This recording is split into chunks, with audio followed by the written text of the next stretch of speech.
মিরপুরে যখন একপাশে হাজার লাইট দিয়ে দর্শককে চমকে দেবার ট্রায়াল চলছে, ঠিক অপর পাশটা যেন প্রচন্ড অন্ধকার। না বুঝে শুনেই ক্রিকেটারদের নিয়ে বেফাস মন্তব্য করে বসেন একজন বিসিবি পরিচালক। ক্রিকেটাররা সবাই একাট্টা, সেই পরিচালক পদত্যাগ না করলে খেলা হবে না, সব ধরনের খেলাই বন্ধ। কি বলেছিলেন তিনি, শোনা যাক আর একবার।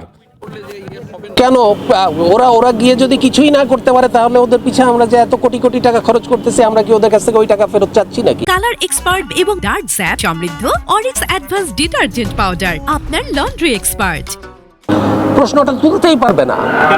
না, কারণ হচ্ছে যে আমরা যে ওদের পিছে এত খরচ করতেছি, বিভিন্ন জায়গায় গিয়ে ওরা কিছুই করতে পারতেছে না।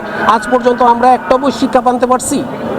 কোনো একটা জায়গায় আমরা কতটুকু কি করতে পারছি? আমরা তাহলে তো প্রত্যেকবারই আমরা বলতে পারি যে তোমরা খেলতে পারো না, তোমাদের পিছে যা খরচ করছি এটার তোমরা এবার তোমাদের কাছ থেকে আমরা নিতে থাকি, ফেরত দাও। একবার বললে হয়, দুইবারই একই ধরনের মন্তব্য করেছেন সেই বিসিবির পরিচালক। একজন পরিচালক কি এভাবে কথা বলতে পারেন? ক্রিকেটারদের নিয়েই তো বাংলাদেশ ক্রিকেট বোর্ড, সেই ক্রিকেটারদের বাদেই কি চলতে পারে ক্রিকেট?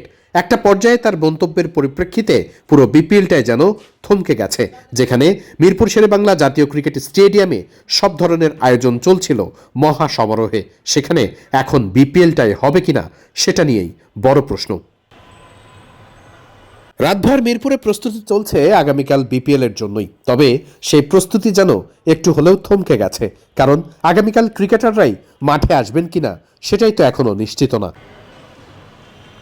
বিসিবি অফিসিয়ালি যদিও মেইল করে গণমাধ্যমকে জানিয়ে দিয়েছে, সেই পরিচালকের কথায় অনুতপ্ত বাংলাদেশ ক্রিকেট বোর্ড, দুঃখ প্রকাশ করেছে ক্রিকেটারদের প্রতি। এমনকি সেই পরিচালকের বিপক্ষে অ্যাকশনে যাবে বোর্ড, এমন কথাও বলা হয়েছে। তবে ক্রিকেটারদের একটাই দাবি, সেই পরিচালককে পদত্যাগই করতে হবে, তার থাকা চলবে না এই ক্রিকেট বোর্ডে। যে ক্রিকেটারদের সম্মান করতে জানেন না, তার কোনো ধরনের ক্রিকেটের সঙ্গে সংশ্লিষ্ট থাকার অধিকার নেই, এমনটাই মনে করছেন ক্রিকেটাররা।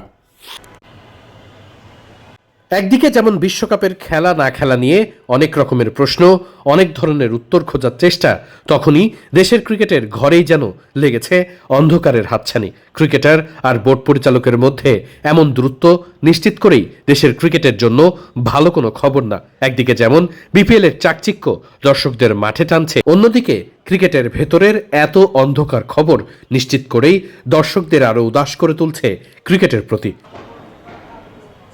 ক্রিকেটারদের ছাড়া কি আর ক্রিকেট বোর্ড হয়? ক্রিকেট বোর্ড তো মানেই ক্রিকেটারদের অধিকার আদায়ের বোর্ড। সেই বোর্ডই যখন সেই ক্রিকেটারদের সম্মান দিয়ে কথা বলে না, তখন নিশ্চিত করেই সেটা তো টনক নড়ারই মতো। পুরো বিশ্ব মিডিয়ায় তোলপাড়, হাসাহাসি তো হচ্ছেই বাংলার ক্রিকেটকে নিয়ে। এ কথা ভাবার সময় আছে কারোর? বাংলাদেশের ক্রিকেট বোর্ডের হত্যাকর্তাদের কি মনে হচ্ছে এখন?